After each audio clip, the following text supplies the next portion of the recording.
नमस्कार good morning. आज मार्च 11 तारिख बुधवार। आज दिन भरी अनेक बड़ गुरुत्वपूर्ण खबर गुड़िक आसीचे। तेबे आसंतु आज सकाळ आसीथिबा 20टी बड़ खबर उपरे नजर पकाइबा। एक जुक्त 2 पिलांको इम्प्रूवमेंट सुजोग। जुक्त 2 परीक्षा देइथिबा परीक्षार्थी मानकर मार्कर उन्नति पाई गोटिए विषय रे परीक्षा देबाकू सुजोग मिलिबो। परीक्षा फलाफलर 60 दिन भितरे इम्प्रूवमेंट तथा उन्नति परीक्षा देबे और रिजल्ट मध्य प्रकाश पाइबो। एहाकू चलित वर्ष रे लागू करा जाइछे। ए नै उच्च माध्यमिक शिक्षा परिषद पक्षरु पदक्षेप निया जाइछे।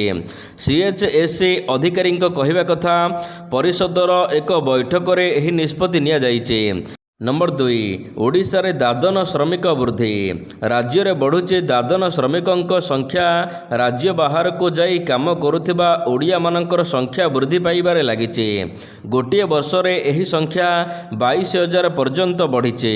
2024 रे राज्य बाहर को जाई काम करुथिबा ओडिया दादनक संख्या थिला 70,140। 2025 आर्थिक वर्ष रे एही संख्या 94,106 रे पहुंचीचे, जहाँ वर्षक भितर 22,000 वृद्धि पाइचे। भोगराई बिजाड़ी विधायक गौतम बुद्ध दासंक प्रश्न रे उत्तर रखिचंती श्रम मंत्री गणेश राम सिंह खंटिया। मन कहूछि किछि नुआ करिबा पई, हेले पाखरे संबळ नाही। तेबे व्यस्त हुंतु नाही। मधुलिका एंटरप्राइजेस एबे बुझिबो आपणक मन कथा। क्षुद्र शिल्प ठारु नै मध्यम शिल्प पई सुलभ मूल्य रे जोगाई देबो समस्त प्रकार मेसिन और रॉ मटेरियल, जहाकु नै आपण सहज आरंभ करि परिबे नुआ एक व्यवसाय। अधिक जानिबा पई आज ही कॉल करंतु। नंबर 3 राज्य रे रंधन गैस रो अभाव नहीं कहिले मुख्य शासन सचिव। राज्य रे यथेष्ट परिमाणर रंधन गैस उपलब्ध अछि। जनसाधारण मानंकु एथिनै विशेष करी चिंतित न हेबाकू मुख्य शासन सचिव अनु गर्ग परामर्श दैचंती। राज्य रे रंधन गैस और पेट्रोल और डीजेल उपलब्धता संपर्क में मुख्य शासन सचिव अनुध्यान करिसंती। एक बैठक रे राज्य खाद्य जोगाण और खाउटी कल्याण विभागर प्रमुख सचिवों सहित आलोचना करिसंती एवं से कहिसंती खाउटी मानंकु रंधन गैस पेट्रोल और डीजेल जोगाण को नहीं समस्या नथिबा से सूचना प्रदान करिसंती। तेणु कौनसी व्यक्ति भयभीत हेबार आवश्यकता नहीं। नंबर 4 राज्य रे बालिका निखोज संख्या वृद्धि पाइबार लागिचे। 2023 रु 2025 मसीहा भितर जिलार 4 निर्वाचन मंडली रे निखोज समस्त बालिका को उद्धार करिबारे पुलिस सफल होइचे। हेले 2021 रु 2022 मसीहा रे निखोज होइतिबा बालिका संधान पाइबारे पुलिस विफल रहिचे। विगत 5 वर्ष भितर जगतसिंहपुर जिले में केते नाबालिका निखोज होइचंती एवं सेमानक मध्यरु केते जण उद्धार होइचंती ए संपर्कित एक प्रश्न रे उत्तर देई जगतसिंहपुर विधायक अमरेंद्र दास कहिचंती। से कहिचंती 2021 मसीहा रे जगतसिंहपुर निर्वाचन मंडली रे 35 जण निखोज बालिका भितरु समस्तंको उद्धार करा जाइछे। नंबर 5 कोणार्क रे कला बजारी। ओडिशा रे युद्धर प्रभाव गुजब प्रचार करी कला बजारी करुचंती दलाल। कोणार्क रे 2 दिन हेला मिलुनी पेट्रोल, चढ़ा दर रे बिक्री हेउची गैस। फल रे लोक माने नाही नथिबा असुविधार सम्मुखीन हेउचंती। कोणार्क रे 2टी पेट्रोल पंप रे पेट्रोल शेष होई जिबारु एभली समस्या उपजिचे। एहा सहित आखपाख अंचल रे घरोई गैस कला बजारी हेउथिबा जणा पड़िचे। घरोई गैस सिलिंडर पिछा 941 टंका दाम थिबा बेले खोला बजार रे 1200 टंका रे बिक्री होउथिबा अभियोग आसुची। विभिन्न दुकान सम्मुख रे किंबा नंबर विहीन बाइक रे 4टी लेखाई सिलिंडर बिक्री देउचंती दलाल। नंबर 6 ओडिशा को नुआ भेटी। ओडिशा रे रेल संयोगीकरण को प्रोत्साहन। केंद्र सरकार तमिलनाडु कोयम्बटूर जिला पोत्तनूर और झारखंडर धानबाद को संजोग करने को एक नूतन अमृत भारत ट्रेन पाई अनुमति प्रदान करिसंती। केंद्र रेल मंत्री अश्विनी वैष्णव एक चिठी माध्यम मुख्यमंत्री मोहन चरण माझी को एने सूचना देइचंती। एही अमृत भारत ट्रेन ओडिशा तमिलनाडु झारखंड मध्य रेल सेवा को अधिक सुदृढ़ करिबो बोली चिठी रे कहा जाइछे। सेपटे राज्य रे रेल संयोगीकरण रे उल्लेखनीय भाव वृद्धि को नहीं मुख्यमंत्री मोहन चरण माझी प्रधानमंत्री एवं केंद्र रेल मंत्री को धन्यवाद जणाइचंती। नंबर 7 राज्य में बढ़ी कुंभीर संख्या खुशी खबर 1 वर्ष राज्य में बढ़ी कुंभीर मानकर संख्या राज्य में वर्तमान 2193टी कुंभीर रही जहाँकि गत वर्ष तुलन में 4.54% वृद्धि पाई।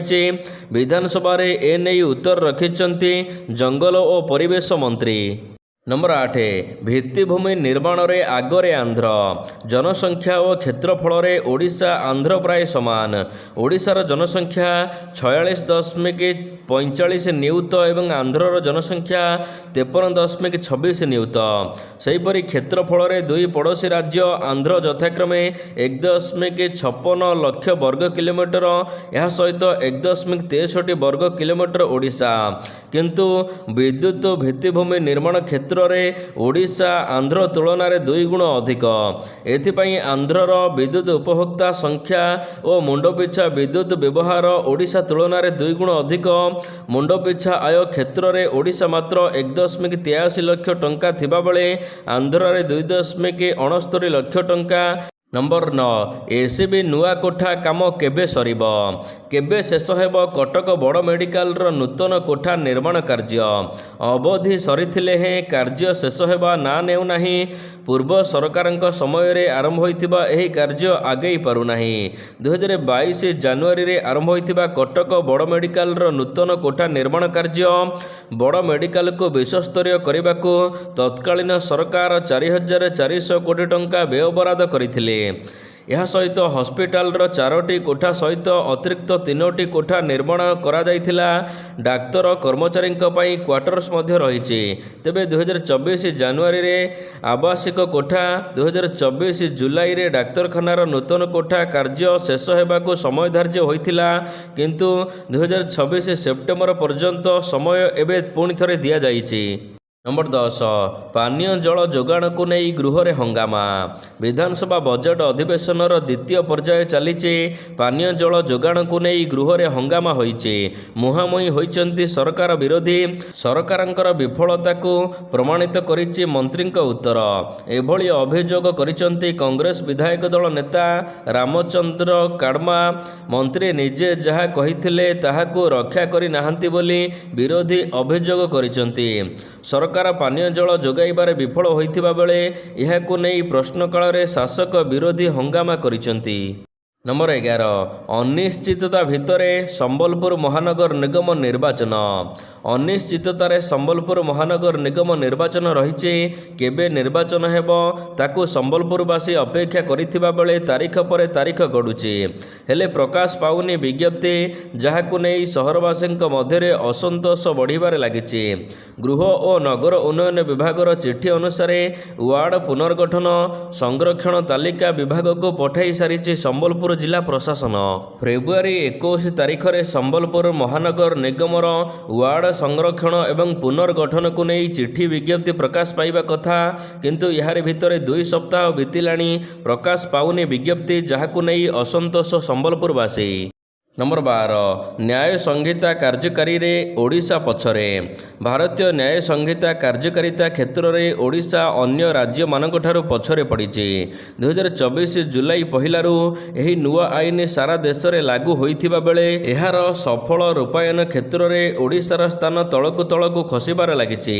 2025 नवेम्बर रे जातीय रैंकिंग रे ओडिशा 14 नंबर रे थिबा बेले 3 मास मध्यरे 28तम स्थान को खसी केंद्र गृह मंत्रालय पक्षर प्रकाशित रिपोर्ट मुताबक 2026 फेब्रुआरी रे जातीय हाराहारी मार्क 60.35 तुलन में ओडिशा 8 पॉइंट पछरे रही।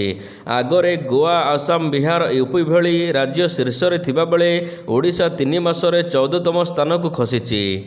नंबर 13 युद्धर प्रभाव देशव्यापी एस्मा लागू कले सरकार मध्य प्राच्य में युद्धर उत्तेजना भितर सारा विश्व में यह युद्धर प्रभाव पकाउचे। भारत में एलपीजी सिलिंडर संकट रिपोर्ट आसुची। यार भितर केंद्र सरकार एक गुरुत्वपूर्ण पदक्षेप नैचंती। देशव्यापी एस्मा बा प्राथमिक सेवा सर्वेक्षण आईन लागू करा जाइछि। घरोई रंधन गैस एलपीजी निरविच्छिन्न जोगाण को सुनिश्चित करने सरकार ସରକାରୀ ଆବଶ୍ୟକତା ପୂରଣ କରିବାକୁ ସମଗ୍ର ସାମଗ୍ରିକ ଆଇନ ଏସ୍ମା ଲାଗୁ କରିଛନ୍ତି। ଏହି ଆଇନ ଲାଗୁ ହେବା ଫଳରେ ସବୁ ଆଡ଼କୁ ଗ୍ୟାସ୍ ସପ୍ଲାଇକୁ ପ୍ରାଥମିକତା ଦିଆଯିବ। ଇରାନ, ଇସ୍ରାଏଲ ଏବଂ ଆମେରିକା ବିବାଦ ମଧ୍ୟରେ ଘରୋଇ ଗ୍ୟାସ୍ ସିଲିଣ୍ଡର ଯୋଗାଣ ଯେପରି ବାଧାପ୍ରାପ୍ତ ନ ହୁଏ ଏହା ସୁନିଶ୍ଚିତ କରିବାକୁ ସରକାର କାର୍ଯ୍ୟ କରୁଛନ୍ତି। ନମ୍ବର 14 ଭୟଙ୍କର ରୂପ ନେଇ ଆସୁଛି ସୁପର ଏଲ୍ ନିନୋ। ଜୁଲାଇରେ ଦେଖାଇବ କୋପ, ଶୁଖିଯିବ ମୌସୁମୀ, ହଜିଯିବ ବର୍ଷା, ବଢ଼ିଯିବ ଖରାର ପ୍ରକୋପ, ମାଡ଼ି ଆସିବ ମରୁଡ଼ି। ଏଭଳି ଆଶଙ୍କା ଦେଖାଦେଲାଣି ସମ୍ଭାବ୍ୟ ସୁପର ଏଲ୍ ନିନୋର ପ୍ରକୋପ ପାଇଁ। ଏଲ୍ ନିନୋ ପ୍ରଭାବରେ ଏଥର ଥଣ୍ଡା ପ୍ରକୋପ ବେଶ୍ ଜୋରଦାର ରହିବା ସହିତ ଅଧିକ ବିଳମ୍ବ ମଧ୍ୟ ହୋଇଛି। ମାତ୍ର ଏଲ୍ ନିନୋ ପ୍ରଭାବରେ ଏବର୍ଷ ମଧ୍ୟ ପ୍ରବଳ ଖରା ହେବ। ଏଥର କିନ୍ତୁ ସାଧାରଣ ବର୍ଷଠାରୁ ଏଲ୍ ନିନୋ ପ୍ରଭାବରେ ପ୍ରଚଣ୍ଡ ଖରା ହେବ, ଯାହାକି ସୁପର ଏଲ୍ ନିନୋ ବର୍ଷ ହୋଇପାରେ। ଫଳରେ ମୌସୁମୀ ଅନିୟମିତ ହେବ, ବିଶ୍ୱର ବିଭିନ୍ନ ପାଣିପାଗ ସଂସ୍ଥା ପୂର୍ବାନୁମାନ କରିଛନ୍ତି। ନମ୍ବର 15 ବାଂଲାଦେଶକୁ ଭାରତ ଯୋଗାଇବ ଡିଜେଲ ଏବଂ ପେଟ୍ରୋଲ। ମଧ୍ୟପ୍ରାଚ୍ୟରେ ଯୁଦ୍ଧର ପ୍ରଭାବ ଦେଶବ୍ୟାପୀ ସଙ୍କଟ ଦେଖାଦେଇଛି। ଏଭଳି ଏକ ଗମ୍ଭୀର ମୁହୂର୍ତ୍ତରେ ଶତ୍ରୁ ଭଳି ଆଚରଣ କରୁଥିବା ବାଂଲାଦେଶକୁ ଭାରତ 5000 ଟନ୍ ଡିଜେଲ ପଠାଇବାକୁ ଯାଉଛି। ଦୁଇ ଦେଶ ମଧ୍ୟରେ ସ୍ଥାପନ କରାଯାଇଥିବା ବନ୍ଧୁତ୍ୱ ପାଇପଲାଇନ୍ ଜରିଆରେ ଆସାମର ମୁନାଲିଗୁଡ଼ା ବିଶୋଧନାଗାରରୁ ଏହି ଡିଜେଲ ପଠାଯିବ। ପାଇପଲାଇନ୍ ସ୍ଥାପନ ପୂର୍ବରୁ ରେଳ ଜରିଆରେ ବାଂଲାଦେଶକୁ ଡିଜେଲ ପଠାଯାଉଥିଲା। ବାଂଲାଦେଶକୁ ବର୍ଷକୁ 1,80,00,000 ଟନ୍ ଡିଜେଲ ଦେବାକୁ ଭାରତ ପ୍ରତିଶ୍ରୁତି ଦେଇଛି। ଏଥିପାଇଁ 5 ବର୍ଷିଆ ଯୋଗାଣ ସହଯୋଗିତା ମଧ୍ୟ ରହିଛି। ନମ୍ବର 16 13 ତାରିଖରେ ଆସିବ ପିଏମ୍ କିଷାନ ଯୋଜନାର ଟଙ୍କା। ଚାଷୀମାନେ ଅପେକ୍ଷା କରିଛନ୍ତି ପିଏମ୍ କିଷାନ ଯୋଜନାର ଟଙ୍କା 22ତମ କିସ୍ତି କେବେ ଆସିବ।